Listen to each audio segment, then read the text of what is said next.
Hey guys, welcome to Khong Driving. We are in a Tiggo 8. Okay, this does not belong to Chery, it belongs to Terry. Say hi, Terry. Hello. Okay, so Terry is the owner of the car since September and he has invited us to check out the car. And behind us we have two passengers and they are Kai. and Yenny. Yeah, Yenny is his spouse and Kai is his friend. Okay, so to even out the weight distribution, Kai sits on the left and Yenny sits on the right. Okay, so we're going to take a drive up to Genting, and of course on the way we'll just do a bit of a highway drive and I'll chit chat to Terry about how his experience has been with the car. So as you can see, there are lots of nice cars out there. Hope they don't bully us today. We are in an SUV, yeah? Okay, so let's join the highway. Okay. Okay, what about joining the highway? When you join the highway, try to speed up a little bit so that cars that are coming from behind don't have to brake for you. Yeah, so we were a bit slowed down by this car that was in front of us. You should get up to speed as quickly as possible so that you do not disturb other people who are trying to drive normally on the road. Okay, so back to this car. This is the Tiggo 8. This is a SUV from Chery and it comes from China, but honestly speaking, this is one of the best looking SUVs I've ever seen, and the shape is really nice and actually quite continental, yeah. Okay, so we have a 2-liter turbocharged engine and it's what you call direct injection turbo, and we have all of 256 horsepower. That's a lot of horsepower for SUV. And what's the weight? About 1.6 tons? About 1.7 ton. 1.7 tons. So it's about the same weight as the X70, and it has a bit more power, and it costs a little bit more, yes. And in terms of size, the wheelbase is 2710, which is about 10 mm more than the X70, and it's a little bit shorter than the X90. So you can say this is actually closer to the X70 size than the X90, but somehow the width is a bit more, so you feel it's a bit wider, and the interior is a bit different. So I actually like this interior. It's very nice and it's very digital. Okay, so we have a curved 24.6 inch screen, right? Yeah. And you have your instrumentation on the right, which is also digital, and this car comes with full ADAS. So you've had it for 3 months, Terry. Yeah, how has the experience been like? I mean, it's pretty good to drive, surprisingly, for the size. And the power from the engine is definitely a plus. That's one of the main reasons why I got this car, actually. I see. Were you thinking of the MPS when you were buying this? It's about the same horsepower, right? Yes. Okay, so we have 256 horsepower and 390 Newton meters of torque in an SUV. It's, well, Terry bought it for the power, but I'm driving it for the first time, so we don't know how it's going to feel like. 390 Newton meters of torque on just a front wheel drive is quite awesome. Okay, so we don't have pedal shifters, and you have a plus minus, and it's pulled to the left or right. I think you have to press and hold the button and then up and down. No, it goes to the left. No. No, it's you press and hold the button on the left. Oh. And then you activate the M mode. Now it's in M. Then you can up and down. And it stays in M mode like that. Yeah. Okay. So we have 6 speed or more. 7. Okay, so to shift up you push forward, or shift up you pull down, correct? Yes.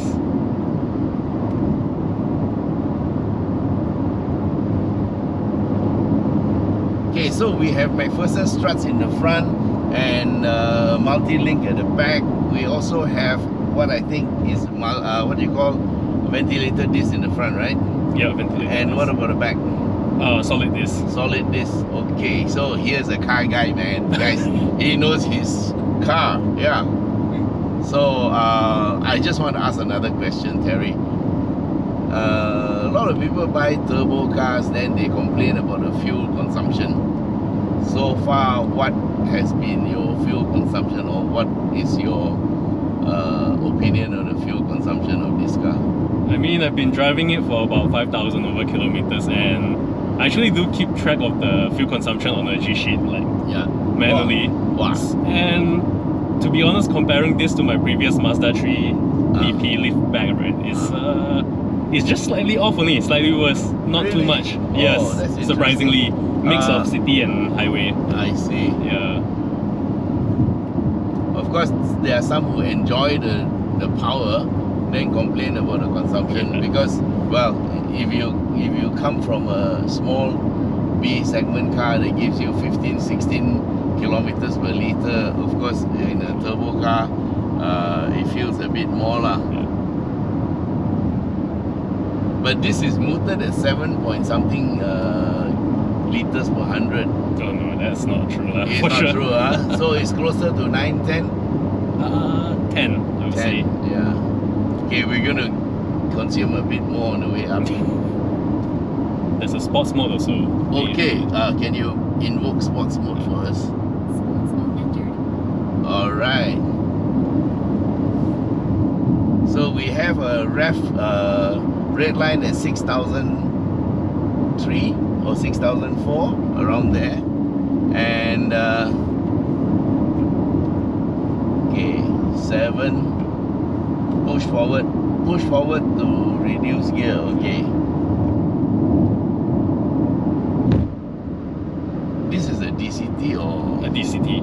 Oh, okay. So guys, this is the DCT. But I think the shifting is very, very controlled, you know. It's very, what do you call, very, it doesn't respond that quickly. Yeah. Yeah? Yeah, this is the SUV. Okay, now, To be honest, I mostly keep it in automatic mode. Let the computer do its thing. okay, maybe we should do that. How do you get it back into normal? Just press and hold the thing again. Okay, D7.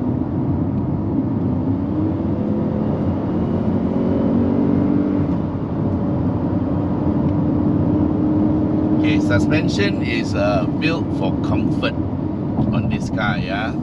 So, to be honest, I don't think this is made for performance. 390 Newton meters of torque.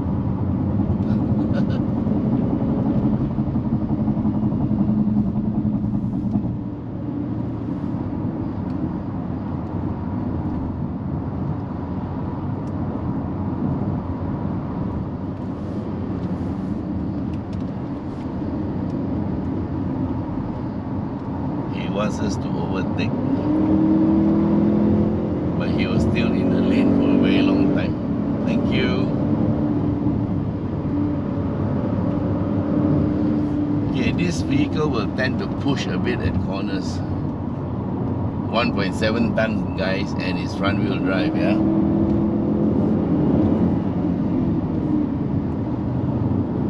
Okay, so we are at the bottom of the hill and the road drive. Quite nice.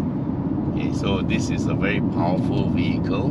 Hope you enjoyed the drive on the road, and thanks for being with us up to here.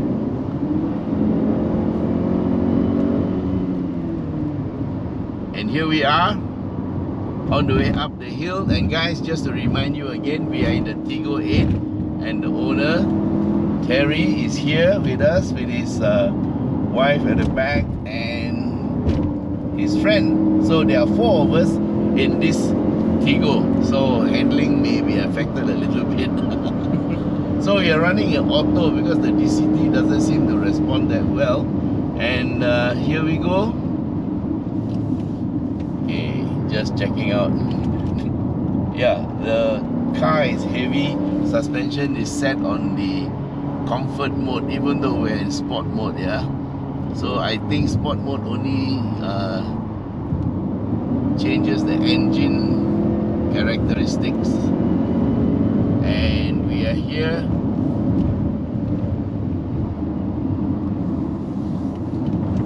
First corner.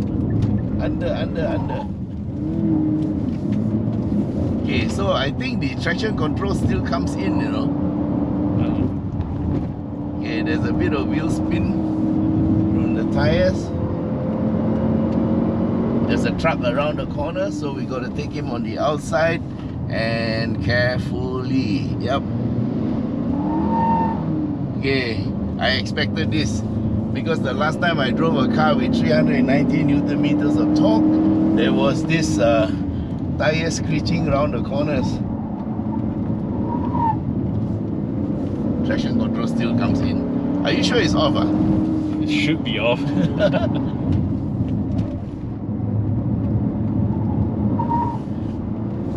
Yeah, the car is actually slowing down in the corner. Oops. Okay, fine. They're going very slow. Yeah, if you accelerate in the corner, you tend to push out. This is a basic understeerer, which is okay.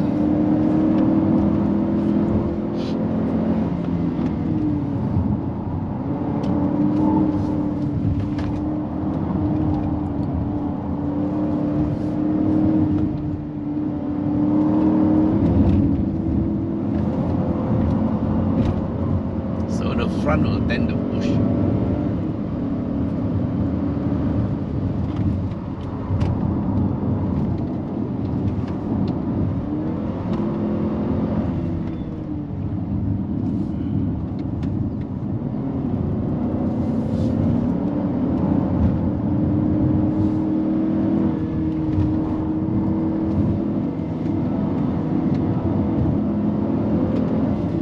Motorbike, he might cut in, but we are okay. We slow down for him.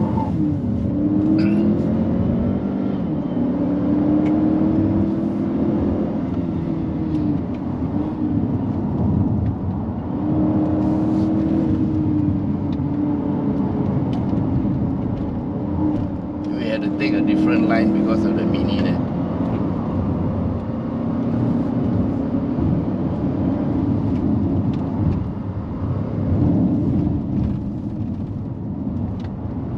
So Terry sitting in the car and watching it from a video is different, yeah? Very different. Okay, there's a truck. So we take the outside and slow down a bit. Okay, I'm learning how to drive this car to manage the traction control. So you don't take the corner so aggressively, it doesn't slow down. Yep.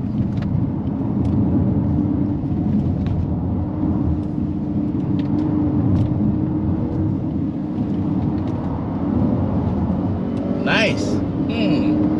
Quite interesting. Guys, this is a SUV, huh? SUV.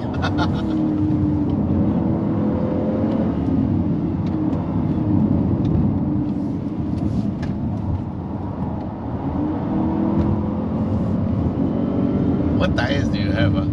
I actually changed the tires from the stock because the stock tires wasn't able to handle the top.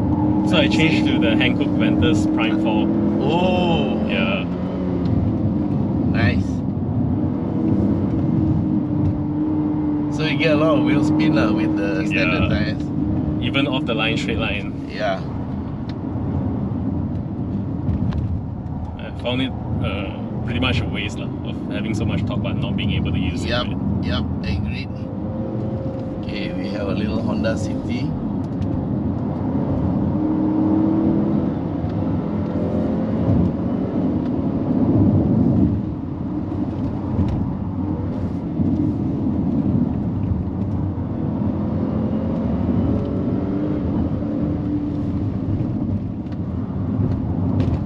truck coming out.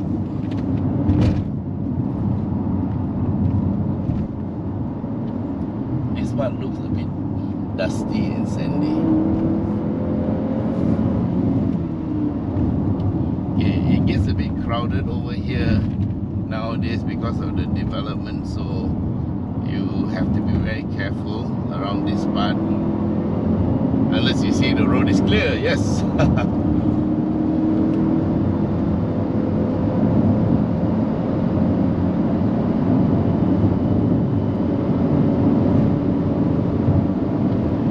Wow, this is the first time I've seen a clear road for a very, very long time. And of course, we have a motorbike here.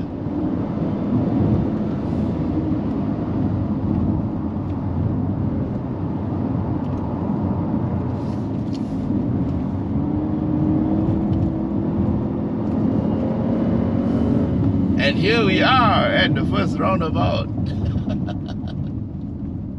How very. Very intense. Definitely different from the videos. Manwai has stayed with us. So hopefully we won't get a lot of mist. Okay, so what we normally do between part 1 and part 2 is today I forgot my water, never mind, because it's very thirsty work. And then we cool down the engine and everything. We give it a chance to rest for about 1.5 to 2 kilometers before we start the second part.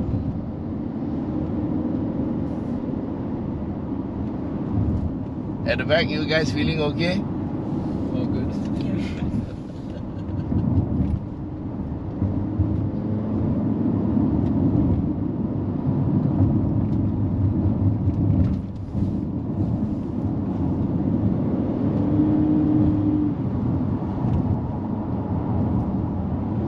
Motorbike.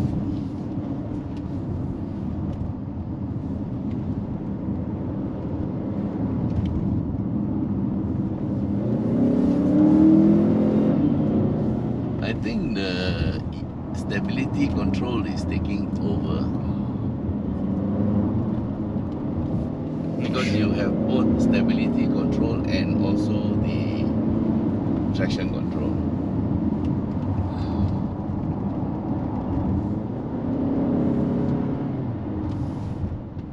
So if the stability control detects a bit of roll, then it will slow down the engine, and that's what's happening. Too bad there isn't a way to fully turn it off. Yeah, they normally don't allow. Some do, if it's a sports car, yes they do, but for... Oh, it's 7:30. Alright. Whose alarm is it? It's mine.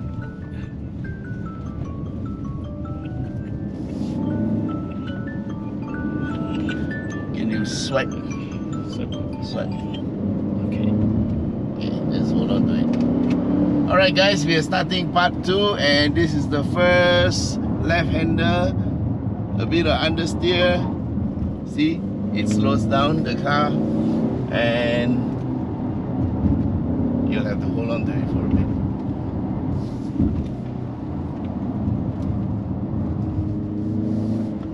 Okay, we gotta wait for this X50.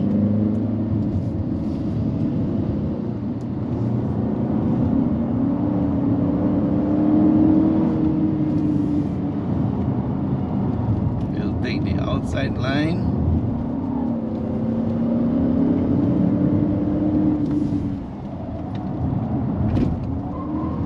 Actually, this car will be very nice with the all-wheel drive system. I understand it's available in other markets. Yeah. I was hoping they would have brought that in. Yeah, or you probably have to pay a bit more. Yeah. But I think it'll be worth it to have it.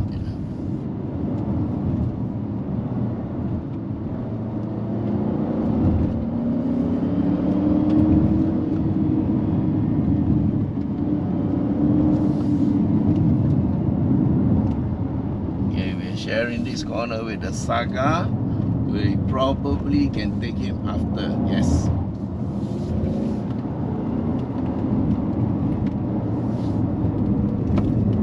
A bit of understeer here. Go, go, go! Wheel spin.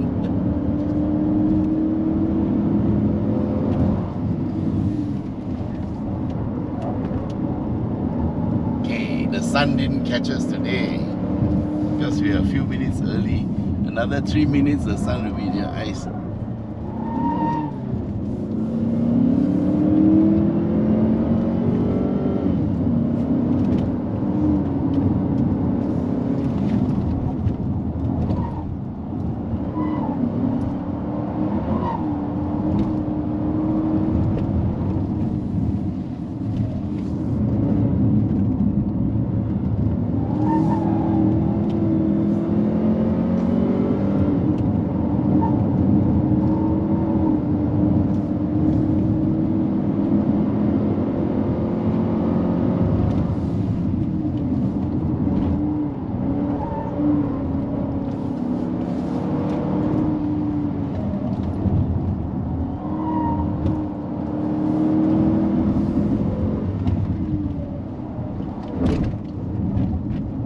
Actually, the handling is not bad, quite impressive.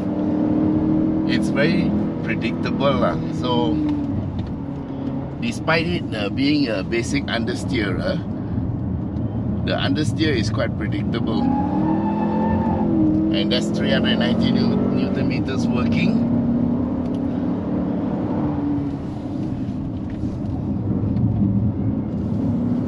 Well, if this car had only 200 horsepower, it would be very well behaved because it doesn't have the power to pull it. But because it's got 256 horsepower, it does make some noise, okay? Because of the power. So don't get me wrong, guys, because it has a lot of power. That is why you get all this wheel spin and stuff. So, but basically, if it had all-wheel drive, it'd be very good, I think.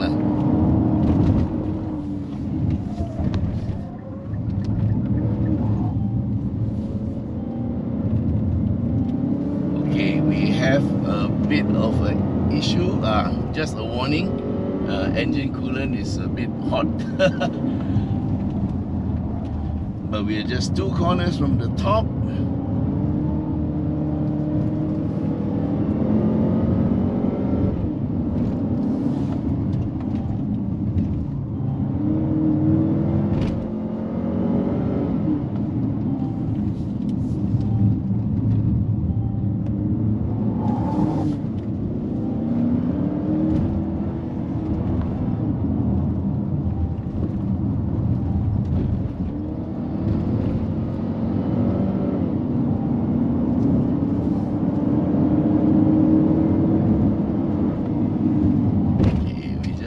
Off a little bit so the temperature will remain.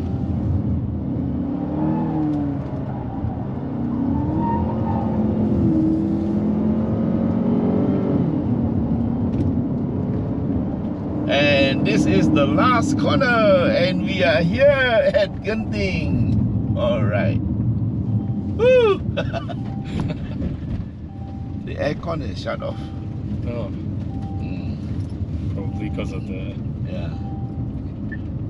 Alright guys, just a bit of what was that sound? Okay. Water temperature. I think it's the coolant. Yeah, it's coolant temperature. We'll just, don't worry, we just have to keep moving and it will... Okay, so water temperature got a bit hot. There's no temperature gauge, but the light is on. The gauge is there actually at the curve. At the curve. Oh, okay, it's 3/4. Should be okay. It's going down now, don't worry. Alright guys, just a quick wrap up. What about this car? I would use one word for it, very interesting. It's interesting, and it has a lot of power, and it really needs all-wheel drive. So you're okay on the road if with this power on the straight, and if you're going for outstation driver, the power is good. But on a mountain, well, if you're driving normally, it should be okay. So for 90% of the people who buy this Tiggo8 and use it, it's okay. But if you want to have a bit of more fun, or you have a bit more of spirited driving, then I think a 4-wheel drive will be okay lah. But still, you can still drive it in 2-wheel drive form, just go a little bit slower. Yeah. So climbing up the hill, we did see a bit of temperature rise, but now it's back to normal, by the way. So if you can see the meter from there, it's back to normal, and that's all it was, just a slight warning that the temperature was a bit higher, maybe because of the stress on the engine as we were climbing the hill. So overall, I think it's a great car, very nice. Can you drive it on weekends for a drive with your family up Genting? Yes, you can. Can you take it as a fun car up Genting? Yes and no. Well, it won't be as fun as driving a sports car or driving a high performance sedan lah. But in terms of SUV, well, you're not supposed to take a SUV up the mountain like this, okay? So you're supposed to take your family up to the mountain in the SUV. So as a SUV, it's good. Alright, brakes are good, no problem at all. We never had any problem with the brakes, even though the weight is 1.7 tons. Yeah, engine power is very good. Only problem is the traction. Because of the power, it doesn't have enough traction. What it needs is a 4-wheel drive version. So Chery, please do consider bringing the 4-wheel drive version, and I think people will be prepared to pay a little bit more, right, Terry? Yeah, definitely. Yeah, definitely.